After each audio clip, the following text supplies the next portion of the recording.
Aunty, ওমা তুই বল। তুমি যে ছেলেটার সম্বন্ধ এনেছিলে আমার জন্য, মা বাবা ওর সাথে আমার বিয়ে ফাইনাল করে দিয়েছে। হ্যাঁ সে কি রে, খুশির খবর তো। Thank you aunty. দেখেছিস, বলতাম না একটা ঠিক খুঁজে তোর বিয়ে দিয়ে দেবো। তা তোর পছন্দ তো? না, মানে ঠিক আছে, তোমার আবহাওয়ার পছন্দ হলেই হলো। মা মিষ্টি পাঠালো, তাই না? হ্যাঁ হ্যাঁ, মিষ্টি মুখ তো করতেই হবে। আমি কত পুণ্যি করছি বল। এবার চট করে আরো একটা পূর্ণ করে ফেলো, আমার মাকে ফোনটা করে বলে যে ছেলেটা একদম ভালো না, আমার ওর সাথে বিয়ে না হয় ভালো, আর আমার বিয়ে আমি যখন ঠিক মনে করবো তখন করবো। ওমা কেন রে, তো খুশির খবর, এর মধ্যে এসব কেউ করে? কি যে বলিস না তো, বুকের ভিতরে ভয় লেগে গেছিল আমার, বাপরে বাপ। হ্যাঁ দিদি, শোনো না, ছেলেটার খোঁজ নিলাম। একদম ভালো না, তুমি মেয়ের বিয়ে দিও না ওই বাড়িতে।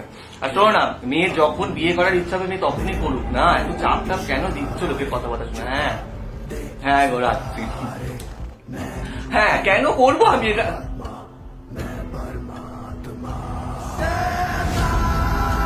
কেন করলাম আমি?